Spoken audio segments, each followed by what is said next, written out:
Okay, well, ladies and gentlemen, good evening and welcome, and thank you so much for joining me on the late one, which is truly Silver and Sidiel, all the way from the UK. And of course, on a Sunday night, what I call it is Connecting with Jamaica, where I try to do different guests and different discussion topics focusing on Jamaica. Unfortunately, I don't have my a jacket on, so when I have my jacket, I always have on my little Jamaica flag or British flag or whatever like that. But without further ado, last night I had a discussion which went on for a marathon from 10 o'clock till 12 o'clock, talking about the recent atrocities of the young lady, Kenise Jackson, who was found dead. And, you know, at the same time, I had to reflect on in the UK, there was another lady which is called Sarah Everett, who was also abducted and was also found dead. And also, which was alleged by a police officer of the Parliamentary Protection in the UK. And also there's another lady also which was found getting beaten up by a police officer. But those are just a couple not isolated, but pinpointed persons. But it is something which is an epidemic which is going on for a while, the whole aspect of women being beaten up and women not being protected. So tonight, after last night, and the discussion, people giving their reasons, people giving their understanding, men and female, and also hearing persons talking about how they feel about it. We came upon with some sort of solutions or sort of roadmap, because I don't believe in having discussions without some sort of roadmap at the same time. And one of the things they're talking about was policies. So I did not conceive that I was going to do a show today because, but then I said to myself, let me follow this on, because there was another young girl who is also missing. I get to understand, which I'll flag up a bit later, 13 years of age. And then I said, this is a serious issue. Is it something to do with policies? Is it something to do with women also wanting to protect themselves now? Is it that they need to carry their lass? Is that they need to carry the gun? Is it that they need to have their pepper spray, their mace, and all those sort of things? What is it that the government can do? Because one can keep talking about this over and over again, and it's like a deja vu situation. So I said, let me wade back into the discussion and sort of bring some sort of experts or individuals who have some sort of interest in this area, and especially on the area of policies. Now, I want to thank you so much for coming on. And if you are on Instagram, if you want to watch the video, you can go live on Silver and TV on YouTube and Facebook as well. And also, if you're on Instagram and YouTube and Facebook, it'd be great if you can also share the video, share it to your friends, share it to your mates, and also you are able to comment as well.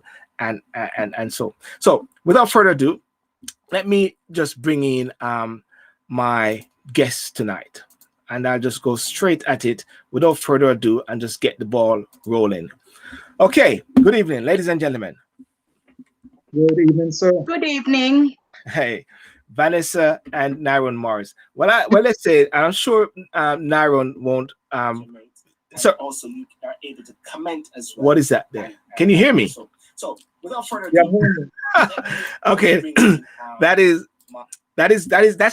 telling me it is working. That is my YouTube channel was on, so it's working. So that's fantastic. I've had shows before, NYRON and VENESSA, whereby it's not going live, and there I'm talking and going excited and everything. I realized that it's not going live. So that was great. That was saying to me, yes, it is going live. So listen, VENESSA McLean, how are you doing?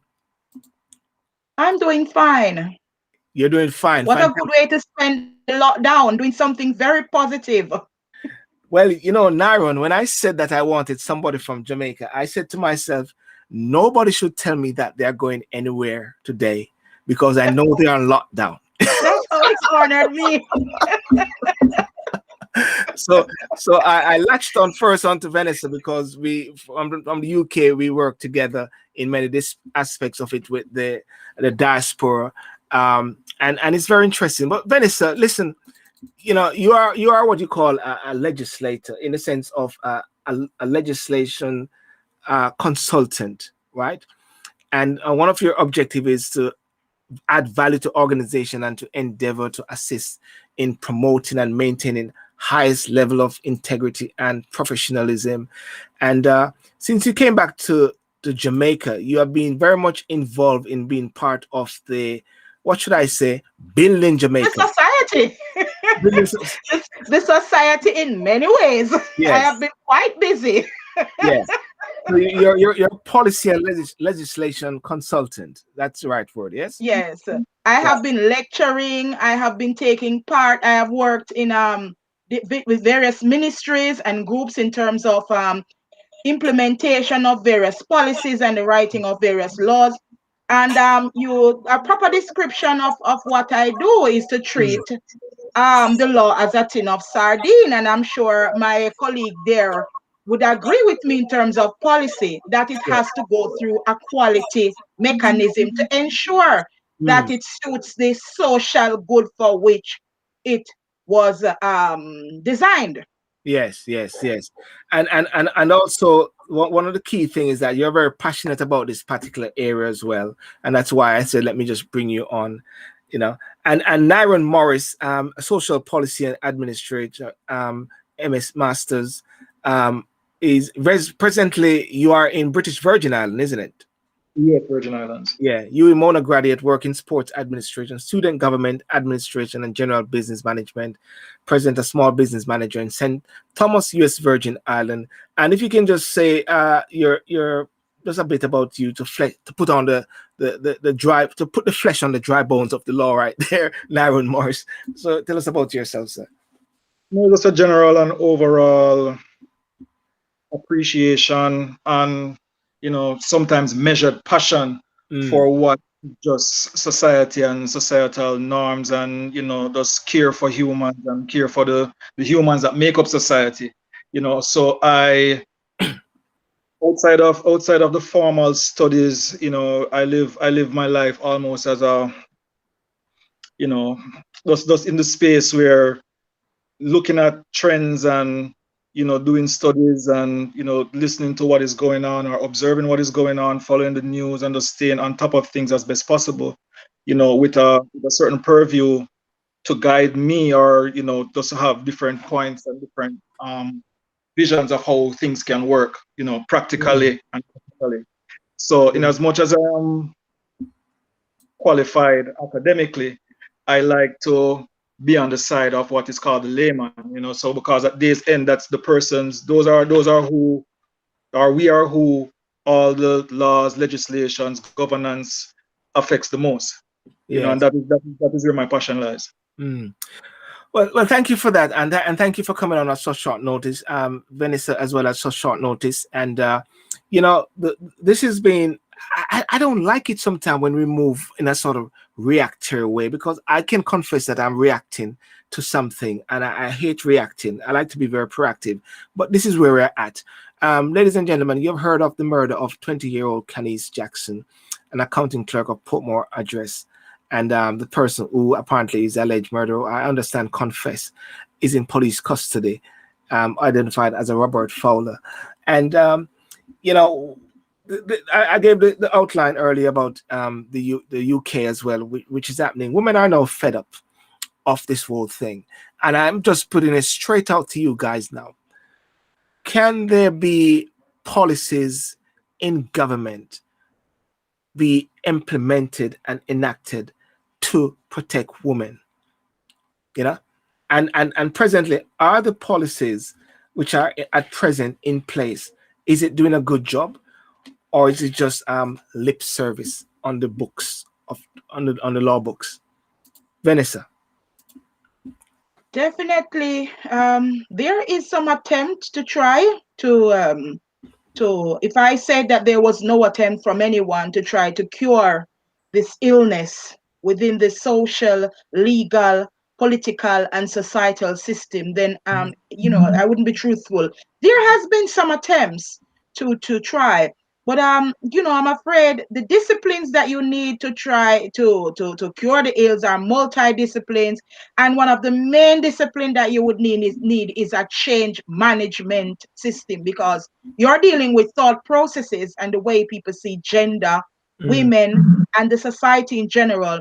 Which when people are at a one place, we become very, very, very comfortable, and it's very difficult to change. mm, So yes, things has been done. More things can be done, and yes, more things can be done. Yes. Um, and NYRON, if you want to go ahead, yeah. My position starts at enforcement always. You know, enforcement and equipping the persons who are going to be charged with enforcing any law, any legislature, with the equipment and the facilities to ensure that they can put their best foot forward at all times. In terms of, you know, legislature for me has to, or has its underpinning in justice and enforcement, or enforcement and justice. But at day's end, justice is our main target. And in the absence of enforcement and crime solving, then it's hard for us to have justice. You know, so one of the things is really to almost, there needs to be almost a reset, because I think we have gone through enough decades, almost centuries of legislature, constitution, wherein the changing times require some changes. You know, Yeah. so I will not even, I don't want to call them outdated and, you know, seem almost blasphemous to the forefathers and originators of legislature or constitution, but we need now to look at what we have in front of us based on what we have already passed through. You know, we have had years of rape and murder. So, you know, we have all the data we need to start dealing with solutions now. Solution. Hardcore Yeah. solutions. And what speaking about data, what we don't want to do, and my colleague there is very correct in his own analysis and what he's saying. But what we have to realize is that various societies have emerged in various ways, and that, you know, we need various different types of treatment to cure the social ills, and every society is at a different point in terms of where they are at in terms of gender and violence. And I would say that to say I lived in the UK for 15 years, and I lived more of my life, you know, here in Jamaica than I've lived in the UK. I've studied there, and I can say progressively that my colleague had spoken about the enforcement, and I would use the word implementation of laws and how laws are being implemented, because you will have the best law, but it is being poorly implemented because of the disciplines and the skills and the mindset that is being required to implement the legislation. You know, because we live in a very male dominated world, so we have to examine the institutions, you know. And when I speak about the first world countries coming back from the diaspora, I'm not trying to laud it down and not saying, oh, this country is better than that country or that country is better than the other one. But it's just that, for example, Bolt, we are ahead in athletics. And that is a fact. So when I say some countries are ahead in terms of ensuring that the culprits are caught and that they are dealt then with the systems. Because if you look at the parliament, for example, we are not in charge of ourselves. And today is a very good example of how our rights have been derogated from because of a common good. Now, I would like the same measure that has been implemented today in terms of COVID to be put in force in terms of women, because women have been dying long before COVID came about.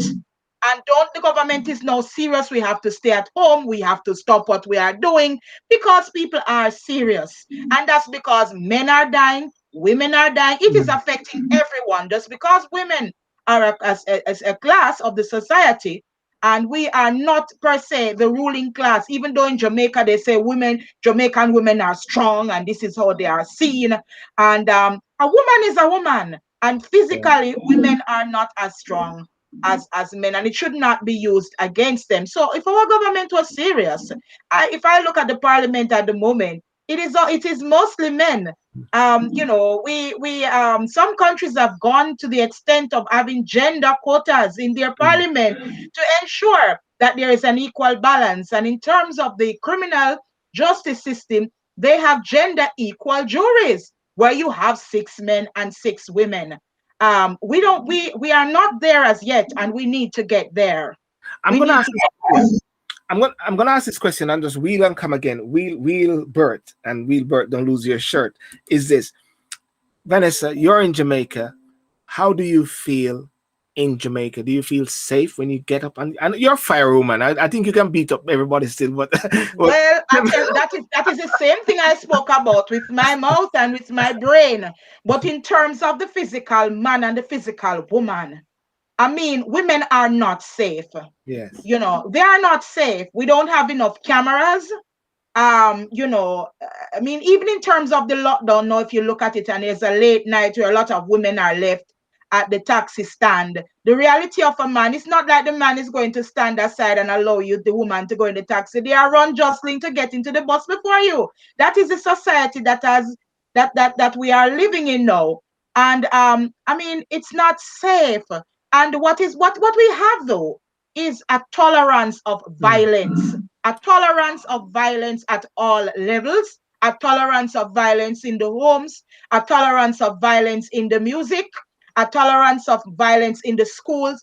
And some people say, oh, get a machete out, get some maid spray, kill them, hang them by their balls, and all sorts of things. But behavior begets behavior. Is it right to use violence to conquer violence? Is okay. it right? Good point there. Good point to An go. answer question. Yeah, and good point to go on to Nyron. Nyron, you heard what Vanessa said. I asked her from a woman's perspective. I'm not in Jamaica at present. You're in British Virgin Island, but we are still connected because we are communicating with people daily and every day. And sometimes I find that people outside of Jamaica is even more in tune with what is even happening in Jamaica.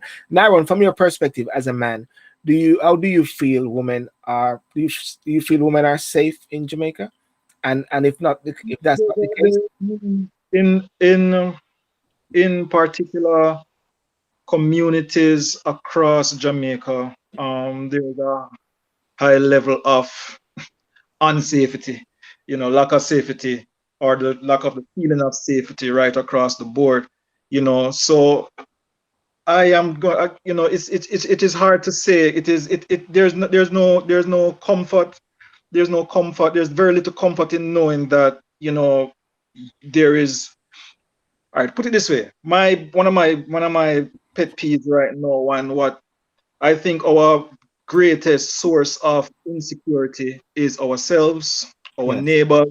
We have long given in to the quote unquote informer disposition or the informer culture, and so based on our selfishness, based on our selfish outlook and our selfish behaviors, safety is very hard to come by, especially in certain communities. And by certain communities, I speak of even middle income communities. Mm, I am generally a resident of Barbican. I lived on the university campus for years, and literally those are some of the most unsafe areas you can find, because there are elements of those areas that are non-communal, and so it is everybody within their house, within their burglar barred house, versus you know other communities where everybody is like outside, so mm. everybody is seeing everything and nobody's afraid to say, well, yeah, that man violated that man.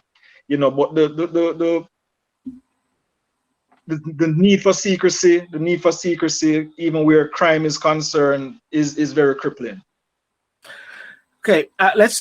I do understand what you're saying in terms of you're speaking about those communities where persons live and that persons are inside. But when you look at the structure of those communities, it might allude to the structure of the society that we are in and the parliament, that it is male.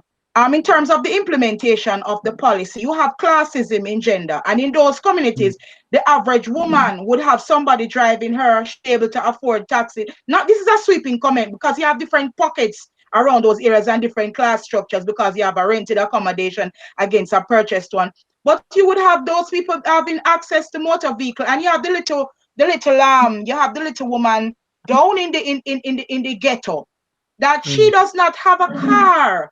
I mean, she's working in a bar and she's coming home late at nights. And as I said before, in terms of gender and the institutions that you look at, like the parliament, it's all well and good to say we have women in the parliament, but what types of women do we have in the police force? What types of women do we have in the judiciary? What types of women do we have in the parliament? Is it the woman on the street? Is it that you've gotten a woman with the mentality as some of the guys? Because some women are so chosen to put in some positions because they are one of the boys. They are very male in the way they think and implement and behave. And such a woman, is not that she doesn't belong there, but they would need some kind of training to change a mindset that they've been used to, or they have been accustomed to, or they've been chosen because of. Because there's no point in trying to implement gender to make women safe, and then you have women with male thinking. And I'll give you an example. I have sat on in committees setting before where women are put there because a woman is, for example, pregnant, and the woman is supposed to be exempted. For example, we're now saying it's a facility for training, let us say, pilots. And women pilots who are pregnant must not do training, and the other pilots must do training, every year, X amount of training. So if you're pregnant, you're not supposed to do training. And you have a committee set up with the women who are middle class women, 50 years old, because she's accomplished. And you would not have able to get a woman on that committee. The poorer class of woman is not there. So you'd have a woman saying, well, for those fisher folk, what is pregnancy is not an illness. I've heard it from the same woman's mouth that, they must go and keep fishing in the boats because men have to go and fish, and nothing is wrong if they are pregnant. Let them go. The same woman, because she forgets that she would have her husband to take her up the fishing boat when she get to shore, or maybe he's riding a boat along beside her, and she would have a helper when she gets home, and her feet is being rubbed. And it's the reality, the classism within the system, and the types of women who have been put in these communities is really, it's not a reflection of the woman on the street. Okay, I want to stop there because I want to talk about how actually I just want to raise some comments from persons that are commenting here, and I'm going to run them through to hear what Michelle Johnson is actually saying. I've been listening from start. The overwhelming majority of sexual harassment and assault, domestic violence, murderers are committed by men. I feel the discussion is circling the issues rather than looking at it directly. What is to be done about the low-value men who run society because it's a patriarchal world placed in women? That's one there. Stacey Davidson. Wait, one second. I'm just running through them quickly. Stacey Davidson. Also, criminals are now using the wearing of masks to their advantage. Of victims are unable to describe their robbers, attackers when they are that. Michelle Johnson also said, and this is a point I want to flag up, even now to discuss issues affecting women, there are 2 men on the call and 1 woman. Now I want to pick that one up directly, and I tell you why I picked that up. Because last night I was on the Instagram, and there were 3 women on the call and 1 man, and a woman messaged me and saying, you need to balance it, get more men on it. I mean, get more men who are part of the problem. And now you have a situation now we have 2 men when I'm the host, and you're there because it's balanced. I'm the host. It's balanced with NYRON and yourself. That's a very good point. Wait. Very good point that is raised. Wait, and the lady is saying that it need more women. Now, Lester Gale said men are part of the problem. Now, as far as I'm concerned, the most important thing that I believe is missing, and I listened to a video today, was what are the actions that can be done by government? That's where I want to go to. I don't want to go around in circles because we can talk around in circles. NYRON, what policies can the government or should have done to make it better for women? Is it that the crime which they commit, they should be castrated, chop off them balls, or whatever like that? What is it? The deterrent? Is there a deterrent factor? Let's go there first. The main deterrent that needs to be in place is people are really afraid of getting caught, because if we're catching more criminals, then I think that is the biggest deterrent. We have the shrine downtown with I think it's something like 3,000 kids. We have the young lady from University of the West Indies who is blind, who is still missing to date. We have the 13-year-old just gone. How many of those cases have been solved? How many of them have had any sort of resolution to them? And if any criminal with any criminal intent, or even those who are not hardened criminal yet, are so tempted to violate women and violate children, what is their great fear or deterrent in terms of being caught first and foremost before even considering any of the punishments being done? You see, Vanessa, he's quite right. Vanessa, is it that when these cases go before court, people are getting off? Because the other day they were showing about what are some of the fines that people are getting for cursing Bado, like that guy the other day, and they said the amount of money them charge him can just pay that and just go about in business. Not a deterrent.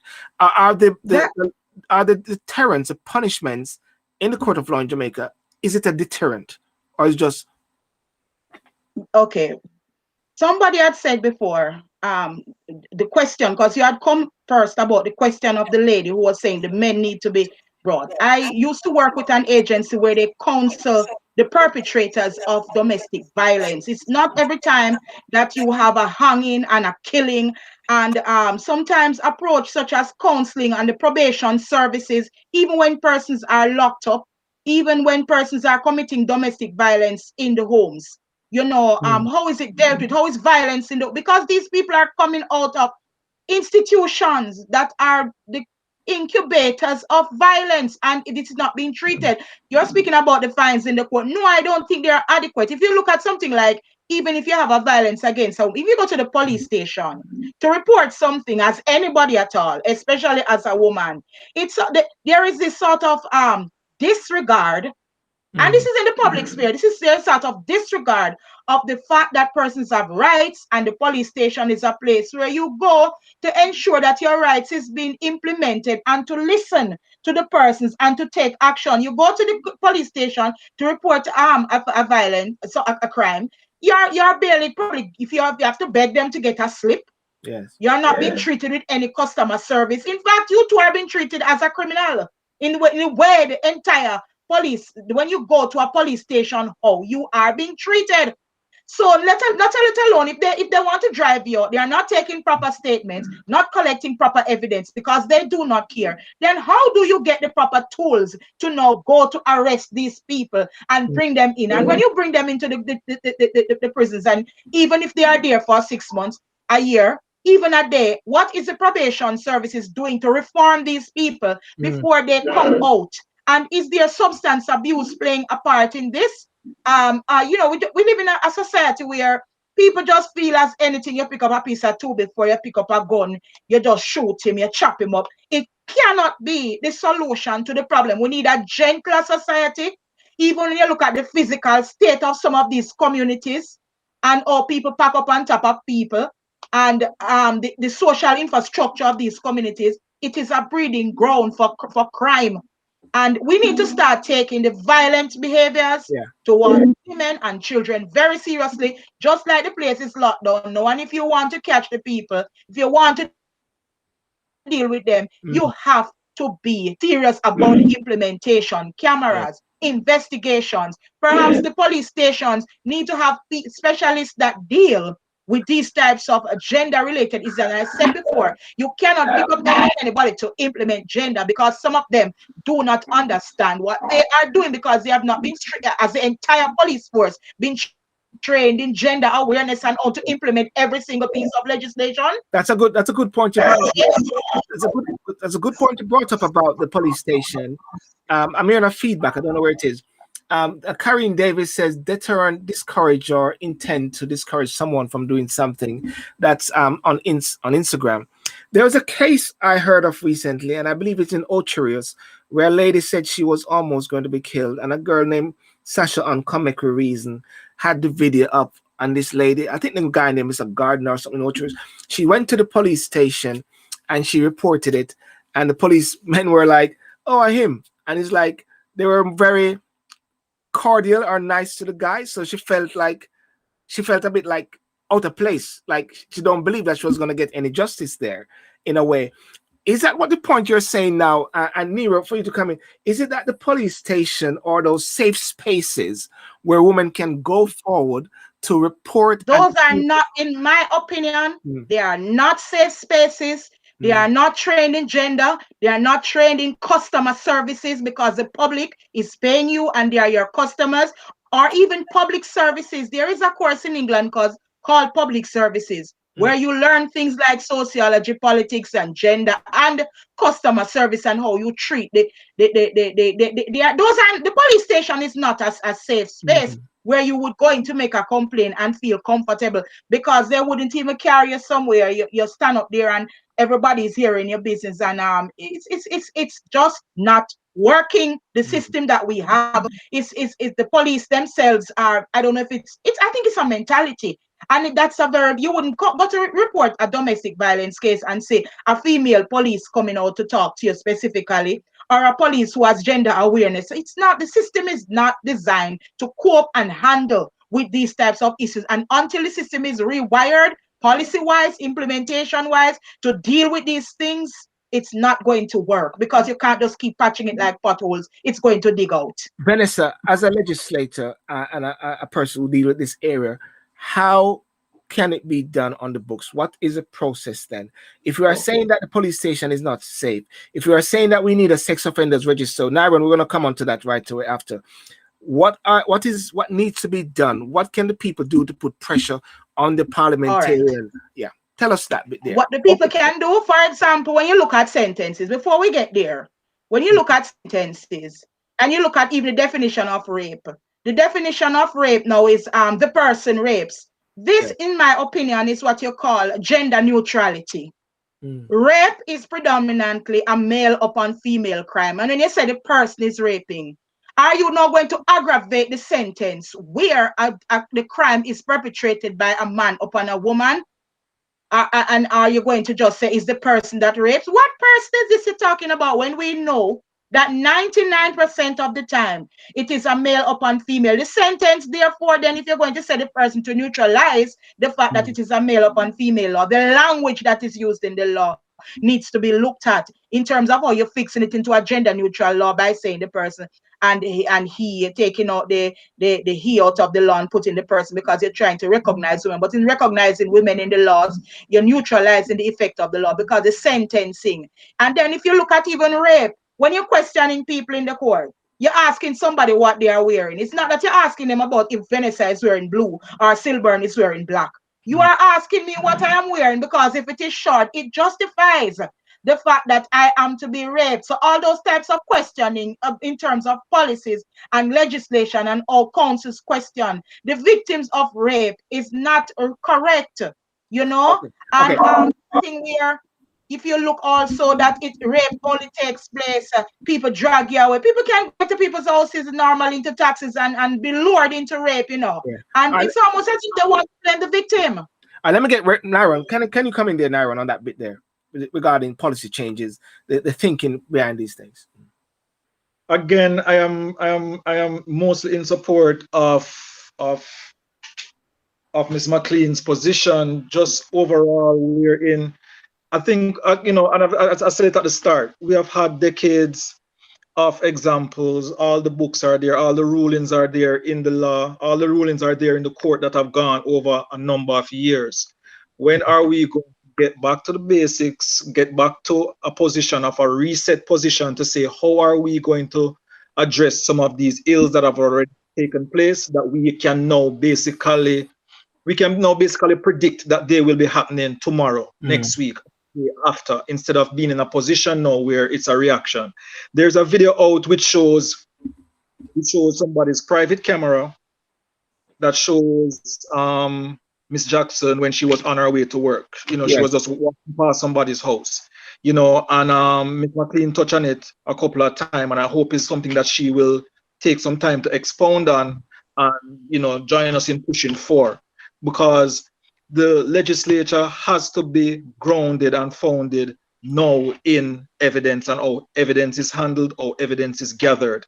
Now, if we are looking at a situation where we need to make technology a little bit cheaper, where everybody has a camera on their door for their own safety, and it helps with the community, wherein, you know, those the footage can be, because we have seen it, we've seen it a couple of times now, especially over the last couple of months, that situation in Mobe with the 4 or 5 cars that drove up on about 16 different gunmen, etc. The cameras are there, the cameras are being put, are the footage is being put out into social media. In some cases, leads are being followed, arrests are being made. All I'm saying, let's expand on all of that. There are things that needs to be corrected and tidied up. The definition of rape, the remove all the ambiguities, as Miss McLean spoke about just now, and just get everything in sync. The practitioners. She spoke of the police and the police station and how sometimes they can be deemed as non-professional or unprofessional, and maybe that response it can be a 7 out of 10 situation, it can be a 6 out of 10. It may just be, and a lot of that is based on personnel, and then personnel is not properly trained and retrained over and over, or there's a culture from the top that doesn't require them to be as such, professionals. Then we know these things. That I think we know them already. I think we have. Let us use the last 25 years worth of information and just start the correction we process. Are not serious. You're saying yes, he's correct. My colleague is very correct in that we are not serious, because how many times if you see training and if you have gender training, you will see the little squad down there probably come to train, and yes, it's super. I'm not saying this is what is happening, but I've seen gone into other countries, let me put it that way, where you see I have training for the forces. Not just this country, I train people in implementing legislation and policy. I see superintendent or commissioner walking out in him khaki suit out of the training, and fee says the little rookie down there that is supposed to get the training. And in terms of the parliament and the implementation, those institutions that are supposed to be a whip for parliament and interest groups, as citizens too, we too have a duty. Even the man on the corner, when you're talking to your brethren, it is your duty to tell him, say, brethren, and I saw you angle the situation, and I saw it go. In your homes, what examples are you setting? We just need to be serious. This thing about gender or anything to do with crime, we have become like, it's like a vaccine that we take where we are immunized to crime, where it happened, and who dead, and who live. It's not so good. I've lived in societies where if you do it, you're going to be caught, and there is sort of a non-tolerance of certain types of behavior. We cannot continue. Is there a sex offender? I know there was a policy some time ago for a sex offenders registry, but I don't know whether or not it is being considered, or whether or not it is being implemented, or whether or not the law was passed. I'm aware that it was debated because it was in the public domain maybe 10 years ago. And for some reason, because we live in a very male-dominated society, and if you have something like that is getting difficulty to pass, a sexual offenders registry, but we are passing these other types of data taking laws to deal with other types of situations.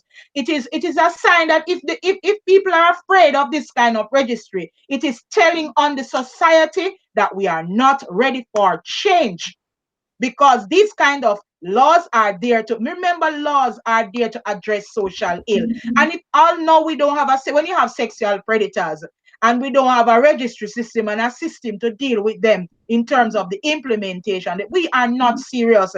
Because who are these people that do not want this piece of law and being very difficult? Is it you're guilty?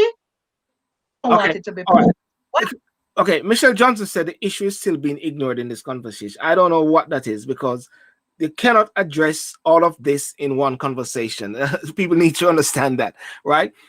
You will not find the solution here tonight, ladies and gentlemen. We're just talking and discussing it and trying to make people sensitized. Because one of the things, VENESSA and NYRON, which I recognize, and why I brought up the sex offenders register, because I recall I was pushing this thing so much when another spate of killing was going on with young ladies. And I remember Lisa Han and all those guys went out marching in black. They were out in black. You remember that time? The last march we had was for the gentleman in America, where people came out and Jamaicans were actively on social media campaigning about issues in America. And this society that we live in, we can't just... Another thing that I want to address, you notice I've come home, I've gone to England, and I have come home, right? And it was not my wish to leave, because I cannot keep running away from our problems, building other people's countries up. Not that we don't have a global economy and a global thing, but those people, You see how they come out and they march to change anything that they consider that they want change, and we are dipping our beaks and our mouth in there. Meanwhile, as I said to somebody said, Vanessa, why you don't stay in England and campaign against racism? And I said, and excuse me, in Jamaican, because I am a Jamaican, I said, I have enough cockroach in my closet to clean. Than for Ghana, other people place can clean. Feed them cockroaches out. And I will say this loud on social media. The diaspora, in terms of turning your attention to where you have come from, I like the picture that you have put on to advertise this program, because it was my presentation some 10 years ago about crime and violence and the role of the diaspora. Now, if we have specialists in the diaspora who wants to come home, and when you're having the policy and implementation, my colleague is a policy specialist, you can say more about it. Why the consultation is to be mandated so that you pay attention, so that you can feed, because you said the issues are not being dealt with. Facebook is one of the ways of dealing with the issues. But when they are debating something like the Sexual Offenders Registry, all of these people here now know that the PCBJ, the public broadcasting system, have those things on the live now. You have to go on, you have to write, even if you're in the diaspora.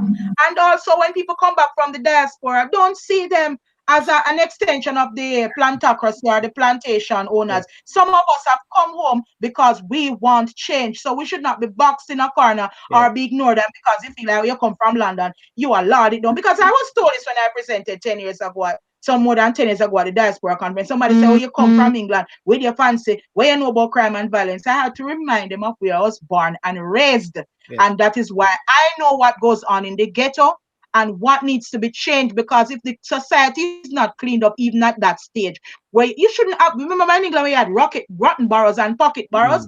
I know the government went and socially engineered the rotten boroughs and turned all the boroughs into, no, we say pocket boroughs, and you don't have no rich borough and no poor borough. They have an equal playing field. You can't have no rich Jamaica and no poor Jamaica and nobody places where you run gone to people's country. Come home, pay attention to your yard. Okay, there's some points that came up last night, and I believe either it's Christopherton or his people, because I lived with Christopherton at the time. He's on Instagram there, either him or his people there. I don't know, he has his minders there, so that is on there. I believe what is very fundamental here, and I like what someone said, it's good that this topic is going on, because I believe that more people need to focus on this topic. But what I'm picking up a lot here is a safe space. I'm picking up that women don't feel comfortable in going to the police station. Women don't feel comfortable in actually putting themselves out there to say they're at risk.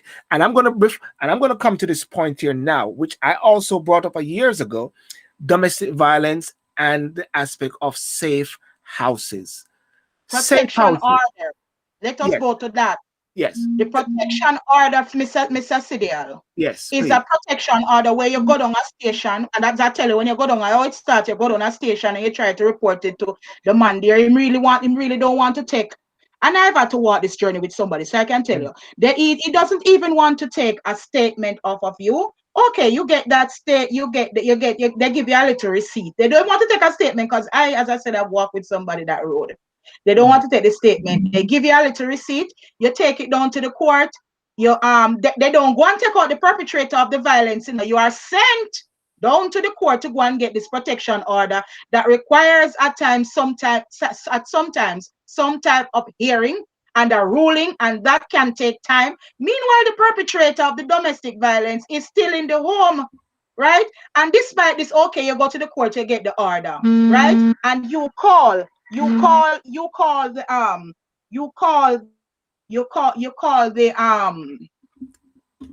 where am I? The perpetrator call. The perpetrator is still in the home, and you call the police to come and get this person out. They don't pay any attention to the conduct of the person. They don't lock them up. They leave them there and gone back to the station. And I have seen a person calling 10 times. And I can't quote me on this because I've been a part of this situation. And the police, if they even come, when they don't listen to the story and say, "Oh, no, go sort that out, man," and go, it's not a case where them lucky. In England, if somebody calls and said John Brown is being violent to me, they are there in a second. And also now, if you quote me right, I don't know if they change it, but the victim is not choosing whether to press charges or not. The state sort of takes over, because if you're a victim, you cannot be choice. The state is there, and the government and the politicians and who set the policy and the police is there to protect and serve.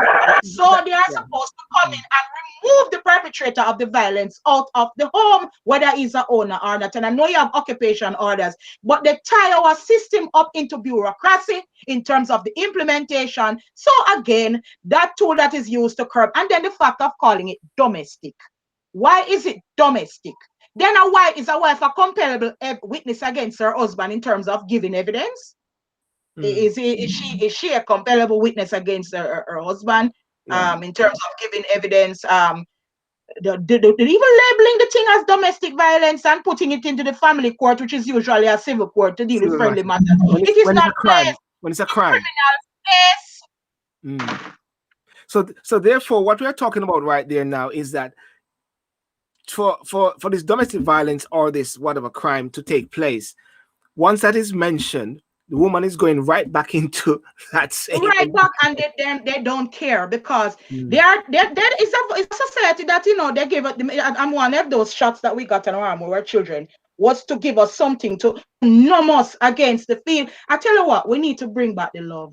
We need to bring back the love in the society, in how we see women. It's almost as if we hate. It's a society that I think another problem that we have to start to say is that we are a product of the colonial past. We were badly injured and hurt into violence, and it is part of our democracy. And it is playing a part in terms of all the institutions and the systems that we have and how we implement and how we see. What do we think we deserve as a society is what we get, And the people that lead us, it is giving us what they think we deserve. NYRON, what do you think about safe house? Think about safe house. NYRON, I'm asking about safe houses. I mean, again, there are elements of these in smaller factions. A lot of these are non-profits, and again, I'm going to just stay on the point of we need a reset. And from Gordon House has to show that they take the matter of violence against women, children, the mentally ill, and the disabled seriously. We have been living through band-aids for decades now. I prefer to point to things like which are within scope of a 25 year ago or a 20 year ago, 15 and 10 years ago, wherein as things get more public and more publicized right across the board, that we know that these crimes have been taking place, are taking place in all the communities right across Jamaica, in smaller communities right across Jamaica, that if CVM, TVJ, Observer, or Gleaner don't pick it up, usually you don't get that information. Now with the advent of social media, it is all coming to the fore. And with it coming to the fore, I do not think that Garden House has in any way or form put together or even starting to look serious about reforming and just resetting and trying to remedy all of these problems that we have been dealt with. A quick story, not even a quick story, but an anecdote basically, because the situation that is faced when somebody goes to the police station now with a physical abuse claim, we are talking about police officers, many of whom say a police officer 25 or 30 years old who was born in 1990. When the situation took place in 1990, a 25-year-old police officer at that time would have gotten information from a senior officer that a man or woman business, because police go to the house and then the woman say, husband say I'm sorry, and where's police and this and that. And then that culture passes down generation upon generation upon generation. And while it may not be every single police officer that follows that kind of culture, but they are tainted. And so they end up being selective in how they deal with cases as they come before them. And so maybe if the person doesn't come with half the face split off from a machete or a knife or something, or physical bruise marks and stuff, then it's, you know, it's, and I'm saying that it should be a situation. Again, it comes back down to just the force being equipped to deal with all of these things, because if you have a station house or a police station that has 10 officers on duty at a time to service a community of 3,000, 4,000, sometimes 35,000 people, how does that work?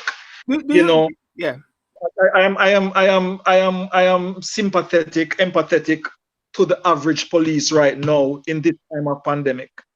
Do you think when you say you're sympathetic to the police, we're going to fall out a little bit.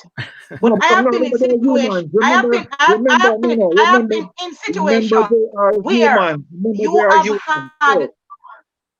Remember, there are I humans. know there are human beings too. But I have been in situations. I'm not in total disagreement, you know. But I'm going to tell you what is my position. One person must speak.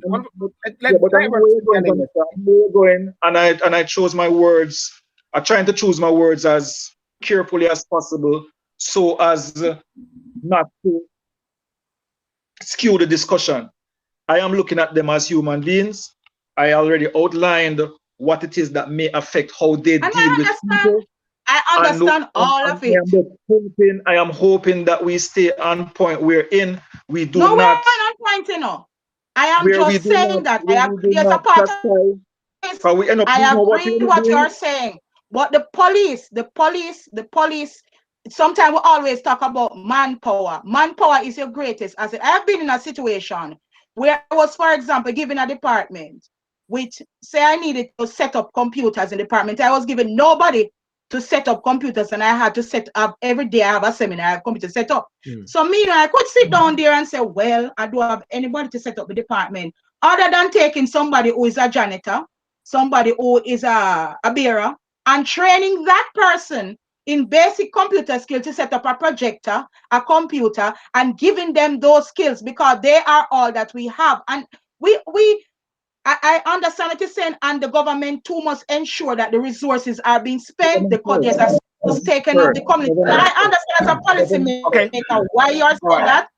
All right, okay. And I agree with you. But when I say we're going to fall out a little bit, I also understand that our greatest resource is our manpower, our brain, our capacity, our ability, and our attitude towards this thing. So even though you need more manpower, the police, the first thing the police need to do, I don't want to mute you. I don't want to mute you. I don't want to mute anybody. And I need to wrap up now, because we actually past the time now. But there's one thing that I can say, and we will not finish this conversation properly today. I won't exhaust everything. It's going to be a recurring thing. COVID-19 has shown us something. And it has shown us this, that when there's a pandemic, you can shut the country down to deal with certain issues. And that's what it is saying. So therefore, I believe, so what I've seen is this. If the government has the will to really sort this out, they can do it. I mean, they've been getting some gunmen recently, and they've been going at it heavy. So I believe that the power is in the hands of the government. Somebody said something to their lady. I was listening to YouTube, and I had to say it there now. She said the government should hold off this new parliamentary building. Use that money and that resources they have. Flood the place with CCTV so people can see. Because with that young lady there, you could have seen it, Jasmine Dean, which we are trying to find. There could be cameras following things through. I remember some diaspora conference many years ago. I brought from somebody from the UK a proposal to get CCTV, and I handed it to the minister of that time many years ago. I haven't heard about it still, you know. But the point about it is that if we're serious about making a dent, the possibility is there. Do we agree on that? COVID has shown us that the possibilities are endless. The possibilities are endless. Our best is to draw from globally, so the possibilities are endless. And at the end, where those things are concerned, if Gordon House does everything and does more than all they can do and it still don't work, then I can't say anything about Gordon House. But as it is right now, if we were to rate the Gordon House situation out of 10, and you know, when you say government, people think you're saying JLP, but it's just different sides of the same coin. Yes. You know, so I like to say the garden house issue.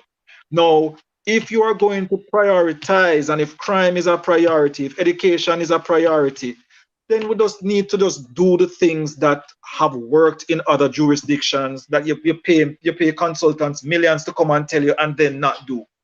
Mm. So I think Yes, he's right.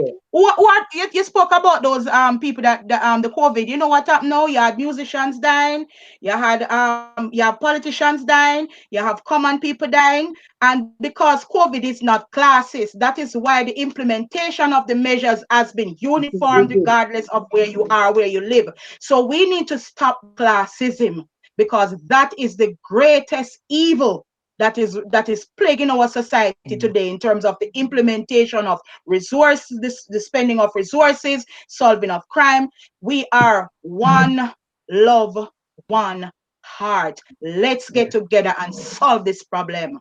yes, and needs is also something which I believe is a good thing. Won't we say needs that national identify?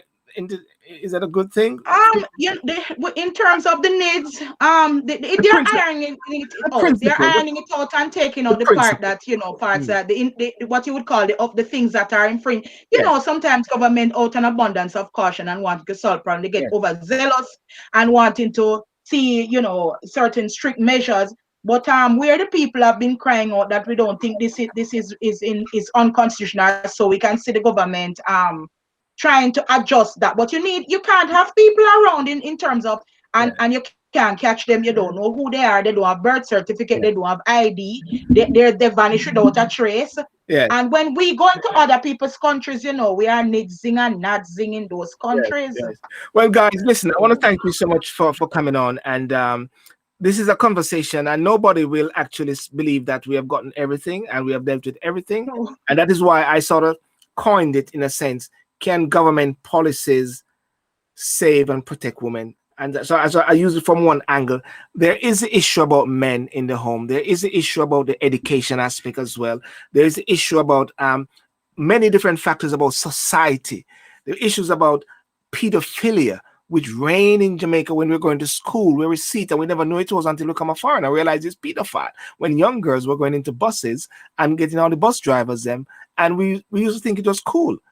And guess what? It was pedophilia, right? And so therefore there's many more things happen. And one of the things that we picked up last night was getting the ear of the government, which was something people were talking about demonstration, like keeping it afresh, let it not be a 9-day wonder.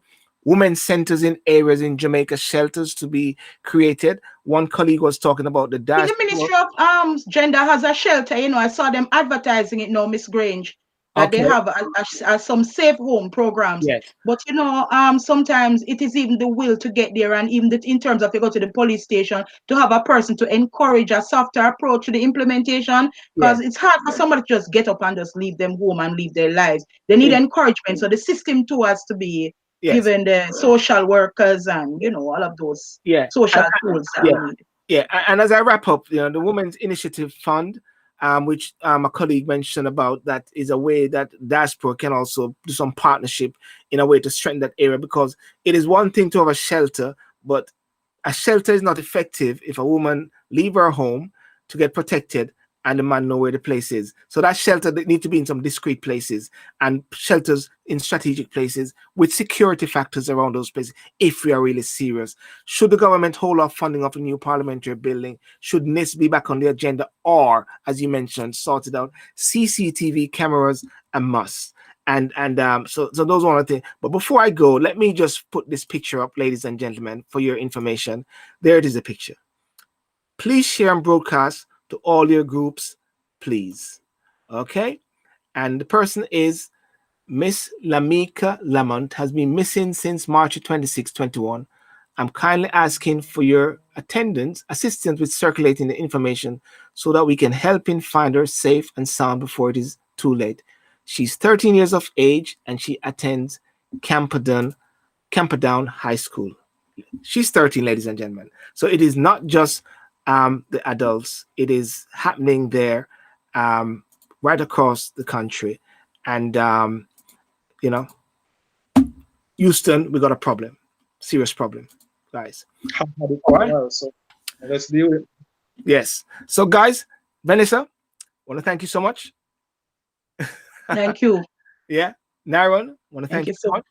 Thank you, And I Nigel. just encourage persons to buy the Commonwealth Law Journal, where I have an article in there that is published. Is gender neutral drafting in legislation curing the male domination in the system, or patriarchy as it's labeled in the Commonwealth Law Journal, that looks at the implementation of laws and policies in terms of gender. This is one of my publications in the Commonwealth Law Journal and the European Law Journal as well. Why the laws on women's bodies instead of, the social ills and other things that the laws could look at it. It's penetrating us and controlling us. So Somebody, it's a whole nother story. Thank you. somebody said they wanted to hug you. Nardia Mackenzie said they want to hug you, VENESSA. Tell her I'm giving her a hug, a virtual hug. She's in Birmingham. Lorna Foster, totally agree. We need more cameras on Jamaica. Peace out to everyone. But there's one more thing before I go. You do have some music, don't you? Tell us briefly about the other side of you. Let's light it down. Oh yes, the other side of me. My NYRON, father there's more to her. besotted me with my father is a multi-Grammy Award winner, Ranchi McLean. He had Sly and Robbie. It was Sly and Ranchi McLean that wrote Rubber Dub Partner that won the Grammy, and he wrote many songs for Jimmy Cliff like Roots Woman. So I, as a hobby, had taken up singing, and for the likes of me, the entire British clique, British diaspora, non-diaspora, is almost as if they knew I was living in England, and the disc jockeys in England have taken my 1 and 2 songs very seriously. This one is a ghetto sound with a rapper from out of Tanzania, and it's about the plight of the poor and the ghetto. VENESSA, right here, broadcasting live and from right here. Just bringing the sound of the ghetto. That's the sound of the ghetto now. Just bringing the sound of the ghetto. That's the sound of the ghetto now. Just bringing the sound of the ghetto. That's the sound of the ghetto. Yeah. All the ghetto queen, remember that you ain't home. Keep shining, flower in the ghetto from the west.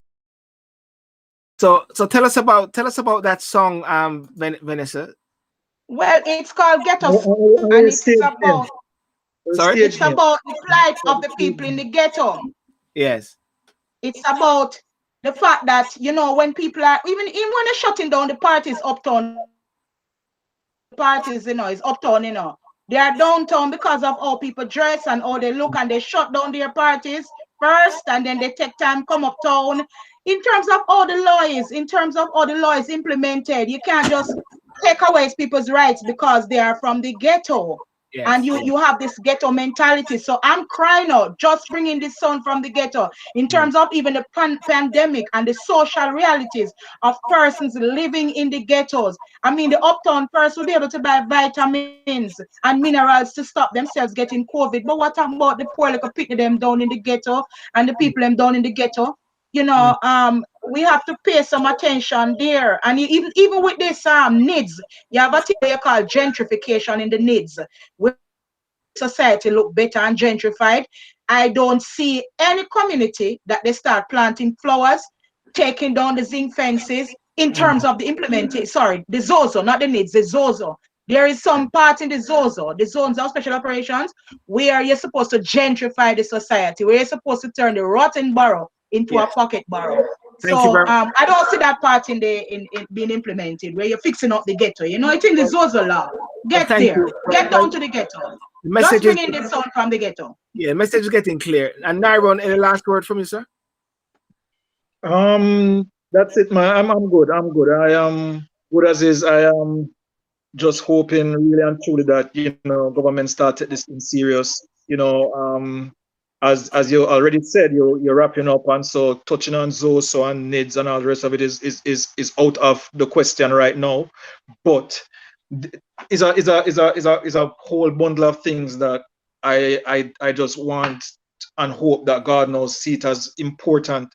Both the men and women of Garden House realize that at day's end, that the importance of society's people is not just their name on the nomination sheet and for them to have a voter's ID.